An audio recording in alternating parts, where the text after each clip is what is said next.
오늘은 요한복음 20장 1절과 18절 말씀을 가지고 빈 무덤은 어떻게 부활의 증거가 되었는가 라는 제목으로 말씀을 전하겠습니다. 부활의 기쁜 소식이 여러분과 함께 하시기를 바랍니다. 여러분들은 예수님께서 죽음을 이기시고 부활하셨다는 사실을 믿으십니까? 아멘이 작아요.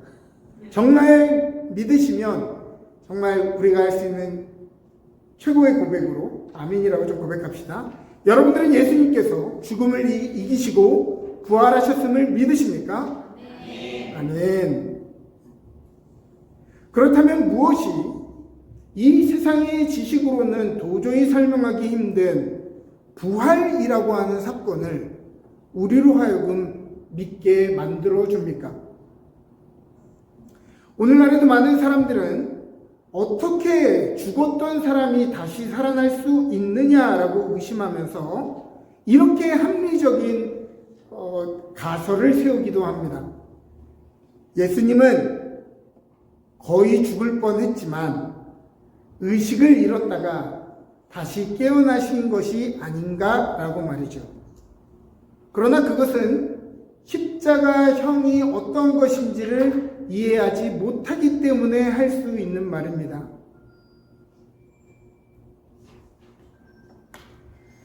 예수님의 죽음에 대한 성경의 기록을 믿지 않는 사람이 있을 수 있지요.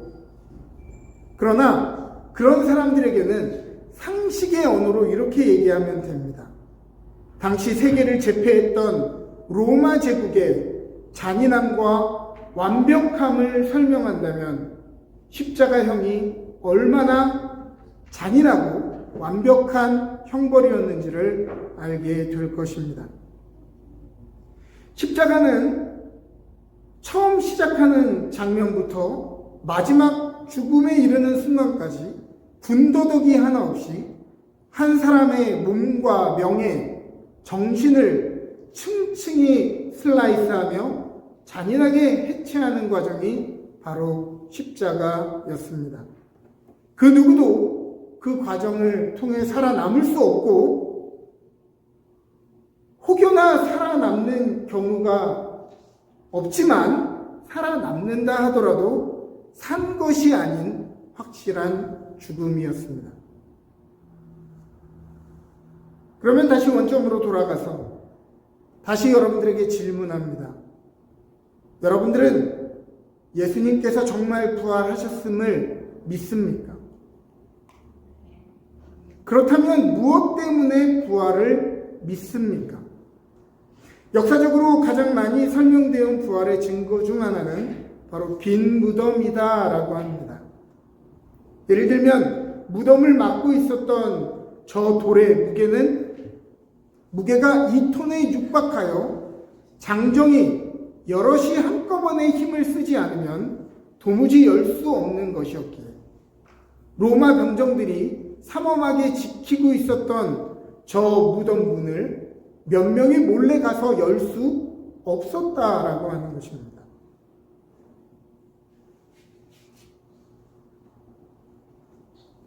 그러므로 열려진 돌무덤이 부활의 증거다라고 말하죠. 또 당시에 여성들의 증언으로 신뢰도를 받지 못하던 시대였기 때문에 복음서는 여성들이 빈 무덤을 발견했다고 기록하는 것 자체가 부활이 사실이라고 하는 증거라고 이야기합니다. 우리가 부활을 믿는 이유, 그리고 우리가 부활을 진짜라고 믿는 그 이유는 이러한 부활의 확실한 증거들을 기반으로 나는 그것 때문에 부활을 믿는다고 얘기하기 쉽다는 말입니다. 그러나 오늘 본문을 살펴보면 빈 무덤을 최초로 발견했던 사람들에게 빈 무덤은 적어도 부활의 과학적이고 역사적인 증거로는 받아들여지지 않았다는 것을 우리는 본문에서 찾아볼 수 있습니다. 안식 후 첫날 막달라 마리아가 예수님의 무덤에 왔다가 문을 막았던 돌이 옮겨진 것을 보고 시몬 베드로와 요한에게 달려가서 말합니다. 사람들이 우리 주님의 시체를 어디로 옮겨버렸어요. 그러자 베드로와 요한이 급하게 달려오게 됩니다. 요한이 먼저 무덤에 도착해서 안을 들여다보니 예수님의 시신을 감쌌던 세마포가 보였습니다. 네, 예수님은 그곳에 계시지 않았습니다. 그러나 들어가지는 않았죠. 이미 상황은 끝나버렸기 때문입니다. 누가 이 일을 벌인지 알 수 없었죠. 베드로는 그 이후에 도착해서 무덤 안까지 들어가 보니 그 안에 세마포가 놓였고 머리를 쌌던 수건은 따로 놓여 있는 장면을 보았습니다. 8절은 이야기하죠. 그때야 무덤에 먼저 갔던 제자들도 그 다른 제자도 들어가 보고 믿더라. 그들은 빈 무덤을 보고 믿었다고 합니다. 오늘 새벽 예배 때도 정요한 목사님 얘기하셨지만 우리가 이 8절까지만 보면 그 빈 무덤을 보고 이 제자들이 믿은 것 같아요. 예수님의 부활을. 그러나 9절은 뭐라고 얘기하냐면 9절은 우리의 고개를 갸웃거리게 만듭니다. 그들은 성경에 그가 죽은 자 가운데서 다시 살아나야 하리라 하신 말씀을 아직 알지 못하더라. 그럼 뭘 믿었다는 겁니까? 예수님의 부활을 믿은 것이 아니라 예수님의 십체가 없어졌다라고 하는 사실, 이 큰일 난 사실을 이제는 믿게 된 것입니다.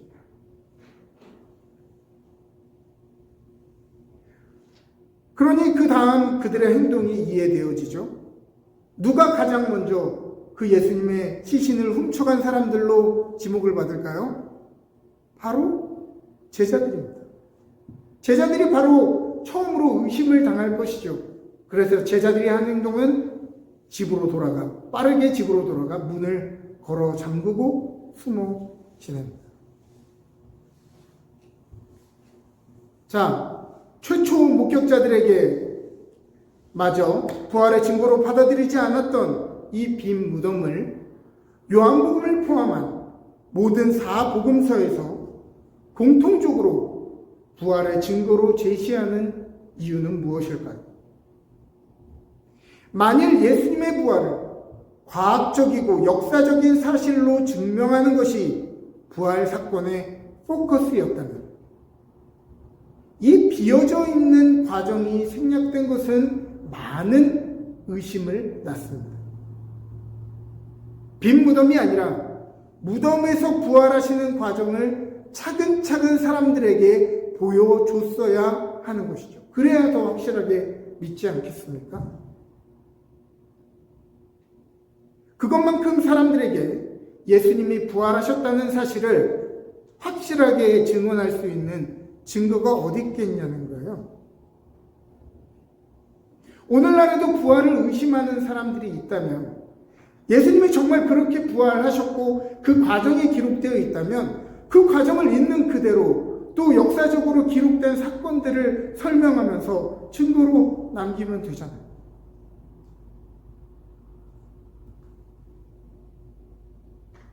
그런데 성경은 의도적으로 예수님의 부활을 자세한 역사적인 사건과 과학적인 근거로 설명하지 않고 빈 무덤으로 묘사한다는 사실입니다. 부활의 이야기는 우리가 기대하는 확실성에 대해서는 그렇게 확실하게 답변해주지 않습니다. 많은 사람들은 믿음이라고 하는, 내가 믿음을 가졌다라고 표현하는 것을 객관적이고 확실한 증거로 표현하기를 원합니다. 그래서 그 증거가 우리의 믿음의 근거요, 내용으로 설명되기를 바라지요. 그렇기 때문에 부활은 사실이고 믿음은 실제라고 주장하는 것이 우리들이 흔히 고백하는 행동입니다. 사실 정말 우리가 듣고 싶은 부활의 이야기는 그냥 예수님이 부활하시는 이런 장면이 아니죠. 정말 우리가 도파민에 쩔어 있는 저희가 바라는 그 결말은 뭐예요? 스트롱 지저스가 십자가의 죽음의 권세를 근육으로 무너뜨리고 그 다음에 로마를 쳐들어가서 무너뜨리는 그것 아니겠어요? 저 십자가를 짊어지고 있는 저 예수님의 검은 근육. 한 대 맞으면 죽을 것 같지 않습니까? 우리가 바라는 부활의 이야기는 정말 예수님께서 확실하게 과학적으로 많은 사람들에게 부활의 과정을 보이시고 로마에게 본때를 보여주는 거죠. 그래서 예수님을 핍박하고 예수님을 죽였던 이스라엘 백성을 핍박했던 로마를 힘으로 정복하는 모습을 보여주는 것입니다. 우리는 악은 패배하고 선은 승리한다는 확실한 증거를 바랍니다. 그것이 우리가 믿는 믿음의 방식이라는 거예요. 우리는 믿음의 증거로 부와 사회적 성공을 이뤘는가를 이야기하고 그것을 통해서 내가 얼마나 믿음 있는지를 증명하는 시대가 되었습니다. 그리고 믿음이라고 하는 것이 지금 당장은 손해보는 것처럼 보이지만 사실은 결국은 다 금전적으로 환수하고 또 성공과 명예로 환수하는 어떤 복이라고 우리의 합리적인 선택이라고 이야기하고 싶어 하죠. 그래서 우리는 부활의 이야기를 믿을 때도 자꾸 과학적이고 역사적인 사실을 근거로 예수님의 부활이 사실이라고 이야기합니다. 그러나 안식 후 첫날 그들이 본 것은 아무 과정도 본 사람 없이 비어있는 빈 무덤뿐이었습니다. 2명의 제자는 도망갔고요. 오늘 마리아는 예수님의 무덤 앞에서 슬피 울고 있었습니다. 사랑하는 예수님이 죽으신 것도 슬픈데 그의 시신을 도둑맞았다고 생각했기 때문이죠. 울면서 기척이 보여서 무덤 안을 들여다보니 거기에는 흰옷을 입은 두 천사가 앉아있는 것을 보게 됩니다. 13절은 이야기합니다. 천사들이 이르되 여자여 어찌하여 우느냐 이르되 사람들이 내 주님을 옮겨다가 어디 두었는지 내가 알지 못함이니이다. 막달라 마리아는 예수님이 부활하셨는지 몰랐습니다. 빈 무덤은 예수님의 시신이 도난당한 흔적이었지 부활의 증거라고 믿지 않았던 것이에요. 그 뒤의 이야기는 더 흥미롭죠. 자신 뒤에 예수님이 걸어오십니다. 막달라 마리아 뒤에 예수님이 걸어오시는 것을 보았는데도 예수님인 줄 알지 못했다는 사실입니다. 마리아가 그렇게 열렬히 따라다녔던 예수님을 어떻게 못 알아볼 수 있다는 말이에요.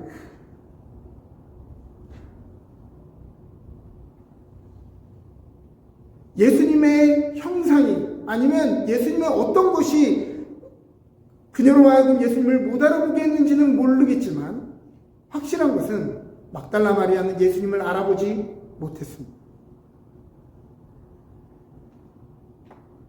확실히 봤지만 못 알아본 것입니다. 14절은 이야기합니다. 이 말을 하고 뒤로 돌이켜 예수께서 서 계신 것을 보았으나 예수인 줄은 알지 못하더라. 예수께서 이르시되 여자여 어찌하여 울며 누구를 찾느냐 하시니 마리아는 그가 동산지기인 줄 알고, 동산지기가 뭐예요? 묘를 지키는 그 묘지기입니다. 묘를 관리하는 묘지 관리인인 줄 알고 주여 혹시라도 당신이 옮겼으면 예수님의 시신이 어디 있는지 내게 말만 해주소서. 그러면 내가 가져가겠습니다. 예수님을 가장 열정적으로 따랐던 막달라 마리아도 빈 무덤 속에서는 슬픔만 보았습니다. 그 안을 들여다보았을 때도 예수님은 보지 못했고 천사 2명만 보았을 뿐입니다. 예수님은 바로 그녀 뒤에 계셨지만, 그리고 대화도 했지만, 그녀는 예수님을 알아보지 못하고 그저 무덤을 지키는 사람으로만 알게 됩니다. 그러자 예수님께서 말씀하시죠. 예수께서 마리아야, 마리아야 하시거늘 마리아가 돌이켜 히브리 말로 라보니 하니 이는 선생님이라는 말이다. 뒤에 서 있을 때는 알아보지도 못했고, 대화를 했는데도 알아보지 못했다는 사실은 예수님이 어떠한 모양으로든지 어쨌든 그녀가 알아볼 수 없는 어떤 형상으로 계셨다는 거죠. 그런데 이 못 알아보던 마리아가 예수님께서 마리아야 마리아야 이름을 부르시니 그 속에서 이것은 예수님이 나를 부르시던 음성이구나 라는 것을 깨닫게 됩니다. 그리고 돌아서서 마리아가 돌이켜 이르니, 이 돌아서서라고 하는 단어가 나온 뒤에 그분이 부활하신 예수님을 알아보게 되었습니다. 14절과 16절 모두 돌이켰다라고 하는 단어가 써 있는데요. 14절이 눈으로 본다라고 하는 뜻의 테오레오라는 단어가 쓰였다면 16절은 마음을 돌렸다라는 뜻의 스트레포라는 다른 단어로 쓰여져 있습니다. 사랑하는 여러분, 변화하지 않기 위해서 믿는 사람은 예수님을 보아도 예수님임을 깨닫지 못합니다. 어떤 사람은 변하기 위해서 믿는 사람들이 있고요. 어떤 사람들은 내 신앙이 변하지 않기 위하여 믿는 사람들이 있습니다. 그래서 진리를 내가 소유했다고 얘기하고, 내가 진리를 안다고 얘기하고, 내가 진리를 붙잡았다고 얘기하죠. 그러나 내가 변하지 않기 위해서 믿는 사람은 절대 예수님을 알아볼 수가 없습니다.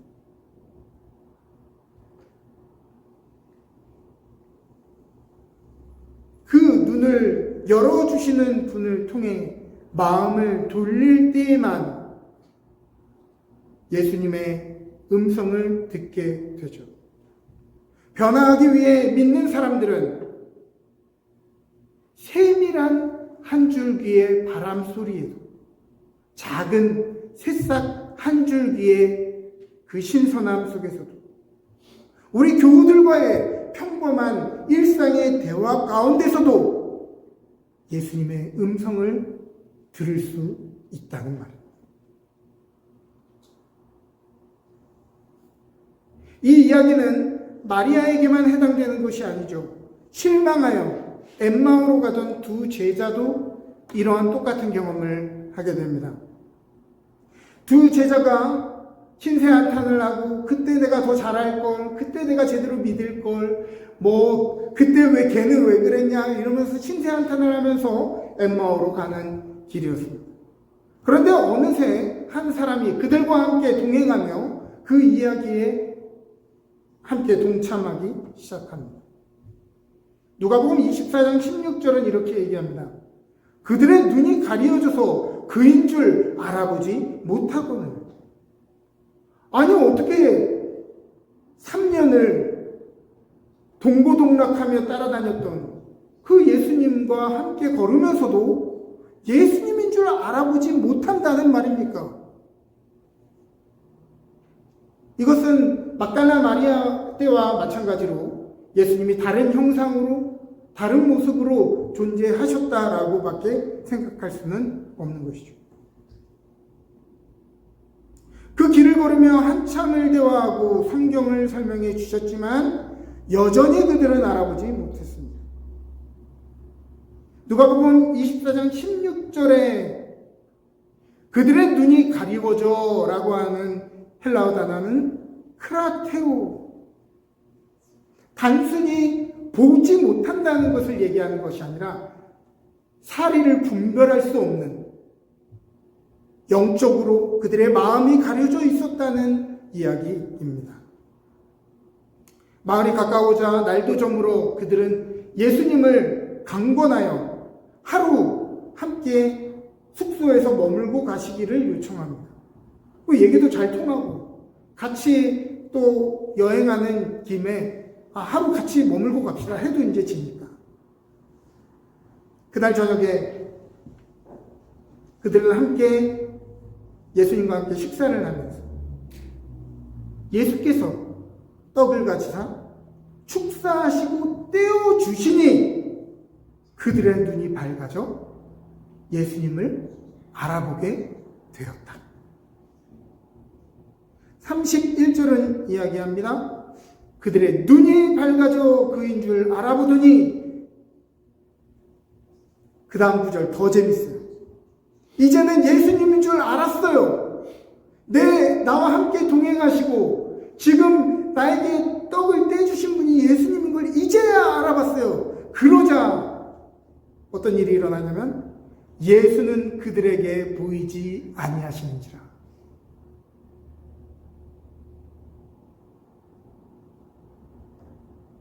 눈이 닫혀 있을 때는 보아도 보지 못했으나 눈이 밝아졌을 때는, 디아노이고 눈이 밝아졌을 때는 그들 앞에 예수님이 더 이상 보이지 않았다는 이야기가 재밌지 않습니까?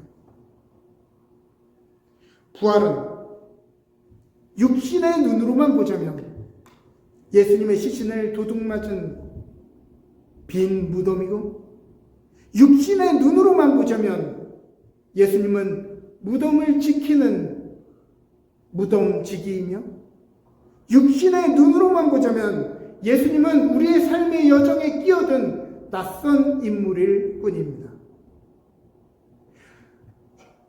오늘날 우리에게 뿐만이 아니라 열렬히 주님을 따랐던 사람들에게도 그렇게 보였다면, 하물며 믿지 않는 사람들에게 부활이 어떻게 보이는가는 굳이 설명할 필요가 없죠.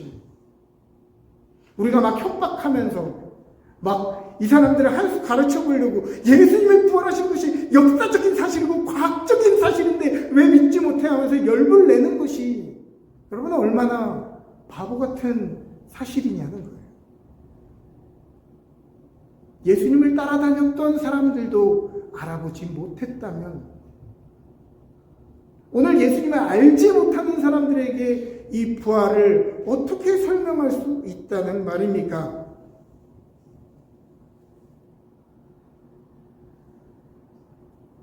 봄은 이미 우리에게 와 있죠. 봄은 우리가 느끼지 못해도 지금 날씨가 쌀쌀하고 마치 또 눈이 온다고 예보가 되어 있는데, 눈이 와도 우리가 느끼기에는 이거 겨울인데 봄이 언제 오나 할지라도 봄은 이미 땅속에서 엄청난 에너지로 이 죽음을 뚫고 나오고 있는 것입니다. 우리가 보지 못할 뿐이죠. 영생과 부활의 능력은 이미 우리의 삶에 가까이 와 있지만 우리의 육신의 눈으로 우리를 바라볼 때는 여전히 우리는 육신의 질병과 삶의 고통과 먹고 사는 것에 대한 걱정과 불확실한 삶의 불안만 크게 보일 뿐입니다. 예수님은 언제나 우리와 함께 하시지만 우리의 육신의 눈으로는 예수님이 침묵하시는 것만, 예수님의 부재하심만 보일 뿐입니다. 그러나 눈이 떠질 때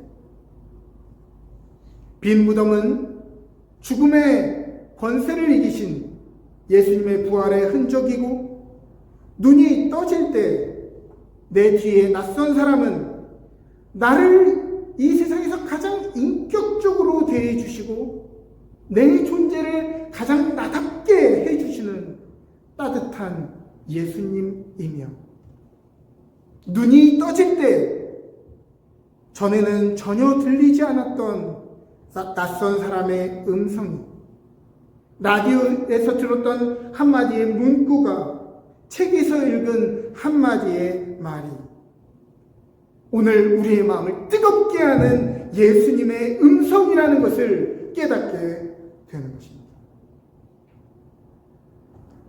우리 인생은 별것 없는 평범하고 보잘것없는 인생인 줄 알았는데, 눈이 떠지면 우리의 삶의 모든 순간이 비범함으로 가득 차 있는 놀라운 선물이라는 것을 발견하게 되는 것이죠.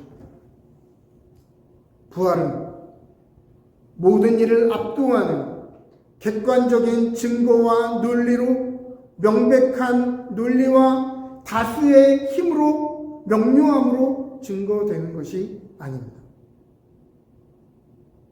다만 부활을 경험한 사람들에 의해 세상에 확신되어지는 것입니다. 우리가 봄이 왔다고 아무리 이야기해도 마트에서 흙을 카트에 담는 사람들을 볼 때, 나만 빼고 다른 사람들은 다 가드닝을 시작했구나 라는 것을 볼 때 봄이 왔음을 깨닫게 된다. 봄이 왔음을 알고 준비하는 사람들을 통해 봄은 증거되는 것입니다.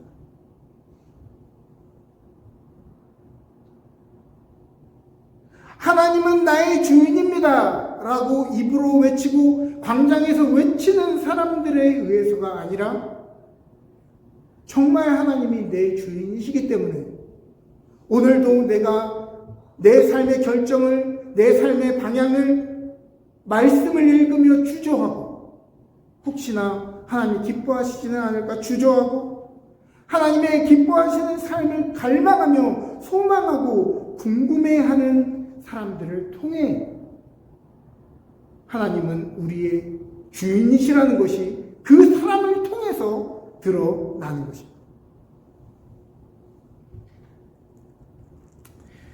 며칠 전에 한국에서 부활절 행진을 하면서 예수님 역할을 하는 사람을 크레인에 달아가지고 하늘로 올라가는 장면을 연출했습니다. 크레인에 달아서 하늘로 올렸어요.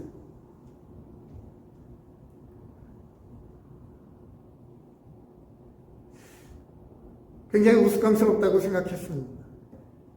광장에 모여서 퍼레이드를 하며 크레인으로 예수님을 하늘로 올리는 사람들이 공적인 신앙을 나타내는 것 같지만, 사실은 우리의 평범한 일상의 영역들을 성실하게 살아가는 이들의 순종과 일관성으로, 그저 이들은 자신들에게 맡겨진 일상을 믿음으로 살아갈 뿐인데, 그들의 삶의 자리에서 신앙의 공공성이 드러나는 것입니다.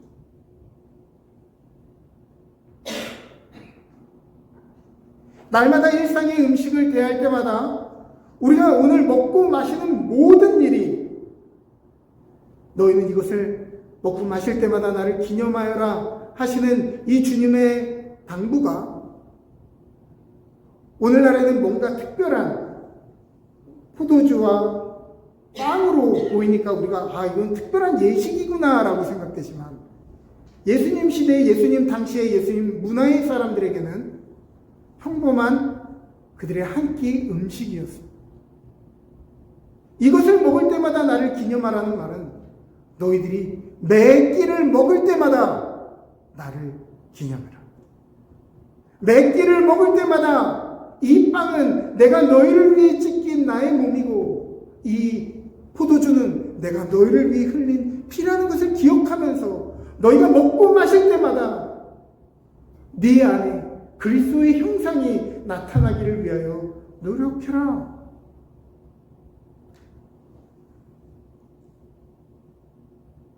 음식을 대할 때 거룩함으로, 두려움으로 이렇게 대하는 사람들을 통해서 예수님의 부활은 드러나는 것입니다. 오늘 우리는 질병과 이제 40이 넘어가니까 슬슬 안 아픈 데가 없습니다. 죄송합니다. 여러분들 앞에서 아픈 얘기해서. 40대부터 시작한다는 얘기입니다. 온몸이 안 아픈 데가 없고 정상이 없습니다. 오늘 우리는 질병으로 인해 염려합니다. 오늘 우리는 죽음으로 인해 두려워합니다. 그리고 때로는 죽음으로 인해 사랑하는 사람들을 떠나보낼 것을 우리는 절망할 수밖에 없는 상황을 살아갑니다. 그러나 오늘 내 삶의 죽음의 공포와 질병과 두려움의 시간을 믿음으로 이겨내며 우리에게는 영원한 생명이 있습니다.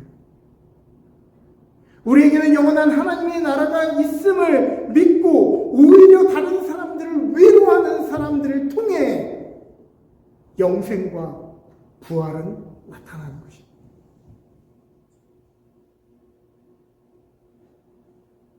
그 사람의 삶을 보면 하나도 복된 것이 없습니다. 고난이 겹치고 어떻게 그렇게 고난이 몰려서 찾아올 수 있는지 그의 삶을 돌아보면 두려울 것밖에 없는 상황인데, 절망적인 상황인데 그 속에서 평안을 누리는 사람을 통해서 예수님의 부활은 증거됩니다.